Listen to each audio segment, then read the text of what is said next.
Hello and welcome to another edition of Top 10 Bikes with me, Dave Lee Travis. This week we're going to help you hang on to those hard-earned pennies should you be unlucky enough to sling your pride and joy down the road in a crescendo of sparks and scraping plastic. It's the Top 10 Insurance Friendlies.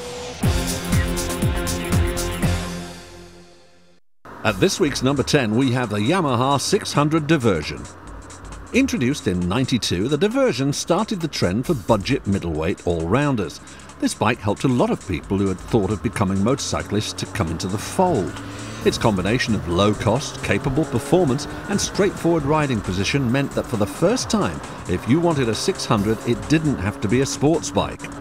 When this bike first appeared, it caused quite a stir with its good looks and easy maintenance approach. The adequate half fairing did a good job of keeping much of what the weather threw at you at bay. It's now available unfaired, but both bikes are in Insurance Group 9, so the choice is yours.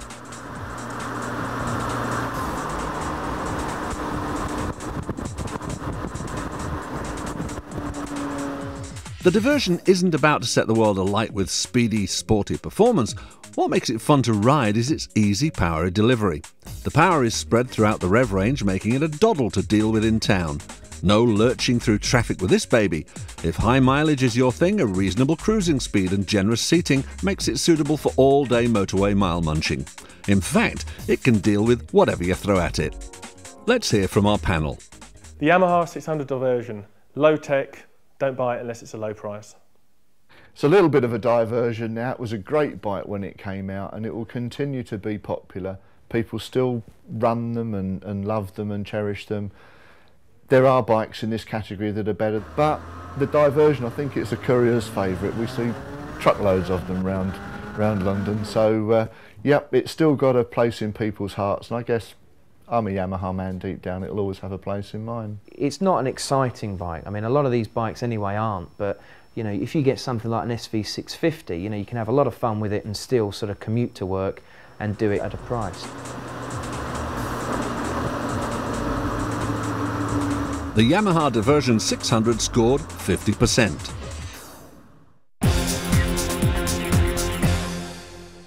Slipping in at number 9 is the Suzuki Bandit 400.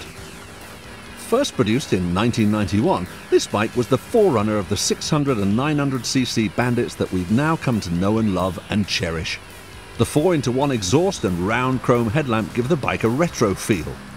In the event of a spill, the lack of plastic bodywork and chunky metalwork makes this quite a robust little bike. The low weight and low seat height make it a favourite with the ladies and the Japanese for whom it was originally designed. But don't let first impressions fool you. The top-notch handling and the willing if revvy engine makes this little bike big fun. A well-ridden example will leave many a bigger bike for dead on the twisties.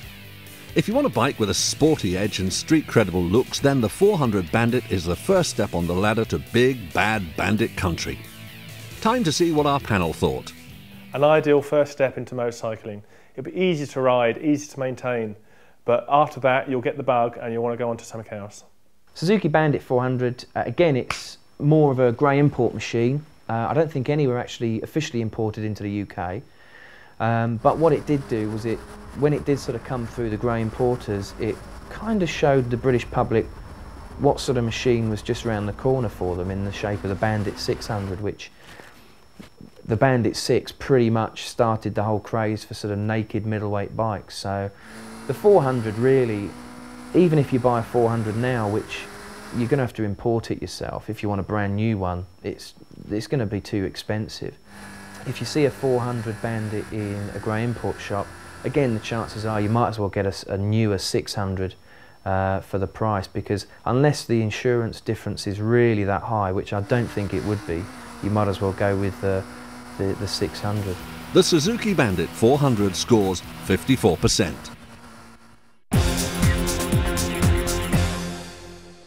Underpowering its way into the 8th spot is the Suzuki GS500 II.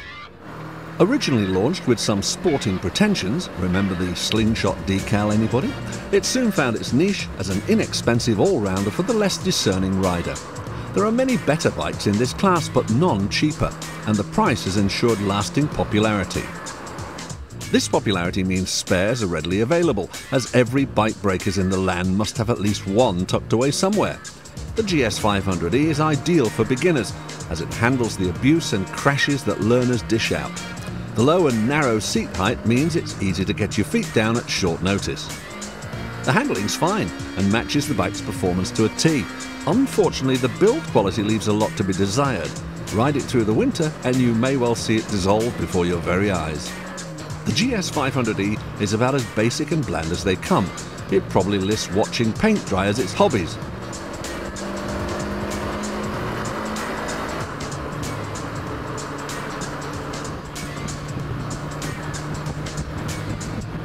Over to our panel. Oh, it's horrible. Well, that's just my opinion. I'm not knocking Suzuki. The 500E's had its time. It's been a great courier bike. It's also been a good stalwart for the riding schools. But to be honest with you, there are nicer bikes on this list. There are nicer bikes on this planet. And I think I'll consign the GS500E to the historical archives and look forward to something better in the future. Very much like the Honda CB500. Soft and undemanding. Do what you want with it. One of those bikes that's just completely passed me by. If you can get one cheap enough, maybe it's worth a gamble. But for any other reason, steer clear. Our experts scored the Suzuki GS500E 62%.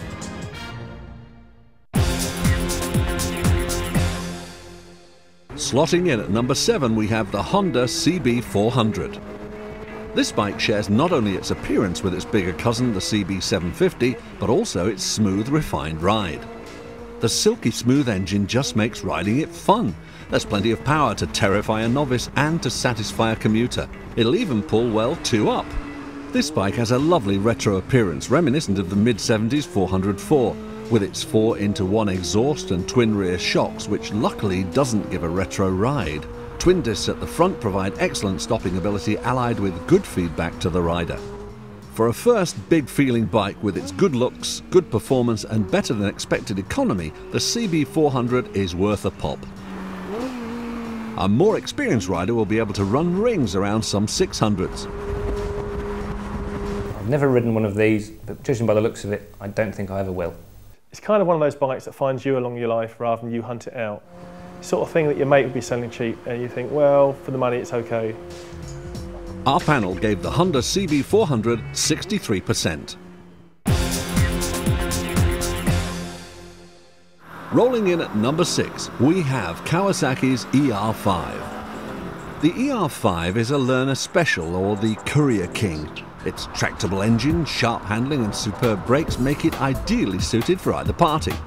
Many of you will have seen this bike being ridden with L plates on, and when equipped with the optional engine guards, it's perfect for those riders with limited experience that fancy a big-styled bike. On the other extreme, fit a top box and tear through central London at breakneck speed delivering packages. Price-wise, this bike is a bargain, with the manufacturer's recommended price being a touch over £3,000, so it's easy to see why this bike is the UK's best-selling 500. Now, styling's not its strongest point, but it more than makes up for its dull looks with good economy and out-and-out reliability. These bikes run forever due to the bulletproof Kawasaki engine. Now it's time for our panel to once again voice their opinions. I think the quality of the bike lets it down. The concept's there. Again, they've pitched the bike in this particular category of 500cc. It's just the quality that lets it down. Very similar indeed to the CB500. I actually like the looks of it a lot better than the Honda. It's the same engine that was in the GPZ 500 S, which has been around for years, but is a slightly sportier looking package. And I think that engine itself was sort of like one half of a GPZ 1000 from like the late 80s. Excellent engine, absolutely unburstable, good finish on the bike, excellent bike. Launched about the same time as the CB500, and really the Honda is the better bike of the two. My advice is to always fork out a bit more for the CB500. You'll have more fun than the Kawasaki can offer you. So, this week's number 6, the Kawasaki ER5, scores 70%. That's the end of part 1. Do join me in part 2 as we continue to discover which bikes are least damaging to the wallet at insurance time. See you after the break.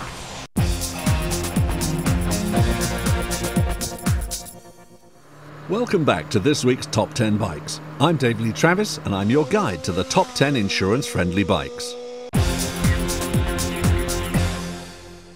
Zooming in at number 5 is the Yamaha FZ 400. Yamaha's FZ 400, or the FZ 400, is a wolf in sheep's clothing. Don't be put off by the small capacity engine. This little one can more than hold its own against the big boys. If sports bikes are your thing, then the FZR is an ideal entry-level bike for you. Perfect for backlane scratching and Sunday afternoon shenanigans, but not the comfiest bike around town. Its committed sports riding position can be a little bit hard on the back. All that said, it's lightweight and has a low seat, which makes it easier for the vertically challenged to keep the FZR shiny side up. With a 16,000 RPM redline, you'd expect the engine to go pop at any moment, but it doesn't. This little Yamaha engine is as sound as a pound. The FZR first appeared in the late 80s and is still a force to be reckoned with today. But before you make up your mind, let's hear what our panel has to say. Very much like the VFR 400 in power delivery and handling characteristics.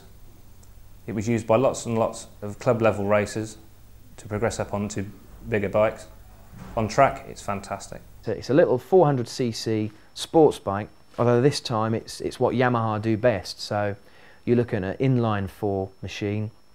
The sort of later versions, the RR, actually had an X-up valve as well. The FZR though sort of suffered a bit compared to the Honda because the quality maybe wasn't as good as the Honda, and the way the power was delivered, certainly on the pre-X-up models, was really peaky, sort of almost like a 2-stroke. So now you'll see more VFR 400s on the road than you will FZRs. So it's a good bike in its day, but you know, perhaps you'll only see it really in the confines of a grey import shop.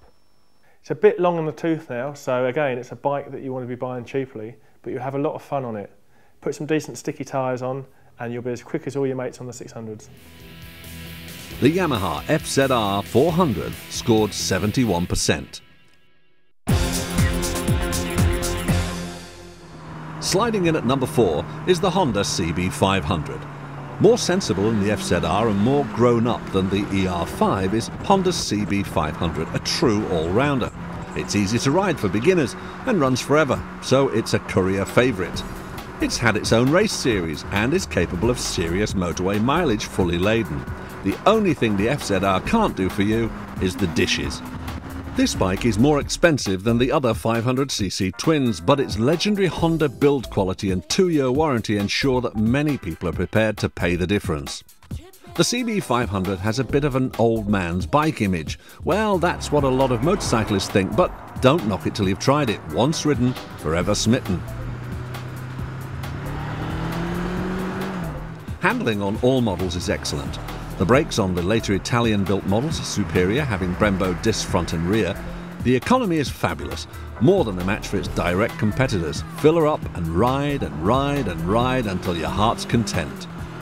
Yeah, there's not too many people think insurance is friendly these days. Prices have escalated, but certainly Honda have got a winner, and they've always been on a winner with the CB500. It's good value in terms of price. It's quite accomplished as an all-rounder. It's a favourite with training schools, as a few on this list are. Kind of a forerunner to the Honda Hornet. They used to race them, couriers use them, you have a lot of fun on them. A very much underrated bike, and you can buy them cheaply now, so what are you waiting for? Excellent bike, Honda, well put together, little parallel twin engine in there, so you're looking at something like 115 mph top speed, but it can take all the abuse you throw at it. The dependable CB500 scored 73%. Goose-stepping into the number 3 spot is the BMW F650 Funduro. BMW broke the mould when they produced the F650. It's their first single-cylinder bike since the 1950s and the first chain-drive bike in their range ever. Some purist BMW fans don't even consider the F650 a proper BMW because of its chain drive. Originally made by Aprilia in Italy, but to BMW quality standards, the Germans soon gave up on the Italians and took production back to Germany. This easy-to-ride chuffer is perfect for the potential Paris-Dakar entrants out there. It's light, economical, easy to ride. Its only real downside is rapid chain wear due to the snatchy nature of big single-cylinder engines. The F650 was originally launched as a Funduro, which was in tall, traily guise. The Strada version then came along in 1997, which has reduced seat height, so you don't need a stepladder to get on it. The Strada made the F650 into a more road-biased machine. Finally, BMW introduced the belt-driven CS and the standard chain-driven GS. All the iterations of the BMW F650 are well worth a try. Comfy, dependable and fun to ride. Whether you want to be at work by clocking in time or in Baghdad by breakfast, there is an F650 that will suit you.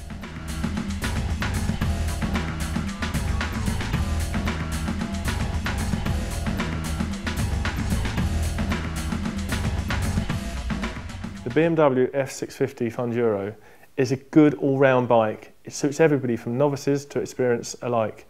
If you can get it cheap and you can buy one reasonably, you're not going to lose a lot of money in depreciation, and it's not going to cost you a lot of money to get your biking thrills. This is a great bike if you're a little bit short in the leg, as it has a very, very low seat height. It's comfortable, you can see a lot from the riding position, and the engine's okay, if not a little bit sewing machiney. It's very, very accomplished. It's a nice bike. They do one or two variations on colour and style. I like the Dakar, and yeah, I'd certainly be seen around town on one. They had a bit of a reputation years ago for wearing out chains and sprockets, but I'm sure everything's a little hardier now. It's got the BMW badge, so I don't think you can go too far wrong.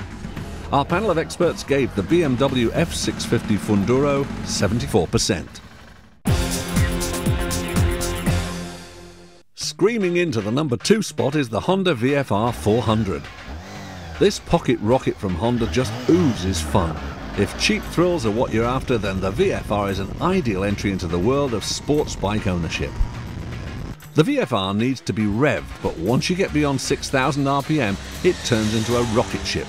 A bit like a big two-stroke. It corners well and guarantees good old knee-down fun. The VFR can prove very uncomfortable, but for an out-and-out sports bike, do you really care? If you're considering 2-up motorway journeys, then this is not the bike for you.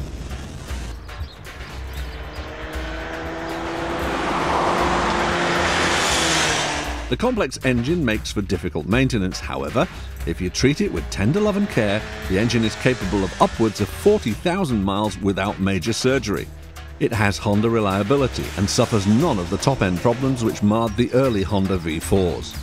The finish doesn't stand up well to the harsh British winter, which is unusual for a Honda. Guess they can't get everything right.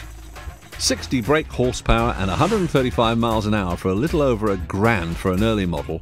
How can you go wrong? What do our panel think? The Honda VFR 400 is one of those bikes that's either going to fit you or not. I'm obviously too tall for it, but I can still have a lot of fun riding it. I'd find it too cramped every day, but it might suit you, and it's a brilliant buy. It's only a 400cc bike, so it's going to be cheaper to insure. It still looks as good as the 750 RC30, and it handles almost as well. This is a baby version of Honda's seminal RC30 race bike. It's a great little bike, again for those short in the leg, but it's also very, very good on track due to plenty of ground clearance. The VFR scored 78%.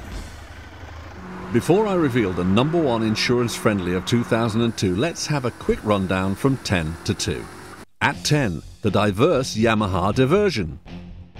In at number 9 is Suzuki's Baby Bandit 400. At 8 is the Dulles Ditchwater GS500 At 7 is the CB400 Honda.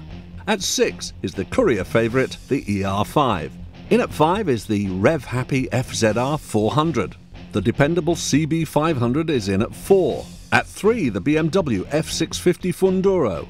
At 2, the osteopath's favourite, the VFR 400.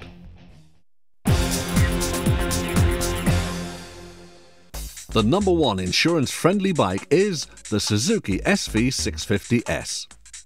The little SV650 S V-twin is a punchy bag of fun. The small-capacity V-twin just wants to go as it eagerly tugs on your arms. The steering is sharp, the handling is fine, and the engine is oh so responsive. Don't you just love a V-formation engine? The SV650 is also available without the small top half fairing, which will drop you a further insurance group. The unfaired version has a less sporty riding position, which will appeal to those who are more interested in comfort than sporting performance. Its good looks and small stature has made it a favourite with the girls, but it has all-round capabilities that appeal to a wide audience. It has styling and power delivery attributes similar to the small Ducatis, but for less money and less heartache over Italian reliability. Almost in a class of its own, its only true competitors are the Ducati Monster and the Cagiva Raptor. This bike can cut the mustard outside of its class against 600cc 4s.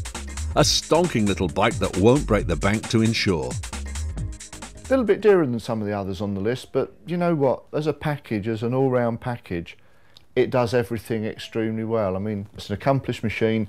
If this is the category that you're looking to choose a bike from, then it's very well worth considering.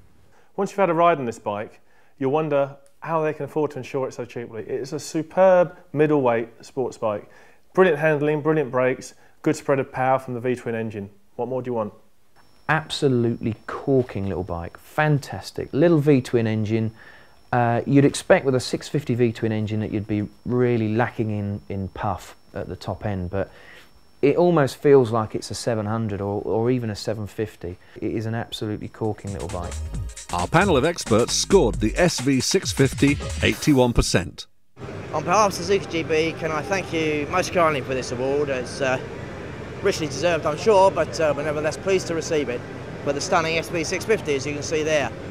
It's probably the world's biggest selling V-twin and suits just about every category of the market, the customer profile. And for 2003, we've got the new SV650, which now features fuel injection. So we're expecting bigger and better things next year. Thank you very much. Well, that's the end of today's show. Do join me, Dave Lee Travis, again next week for another roundup of Top 10 Bikes.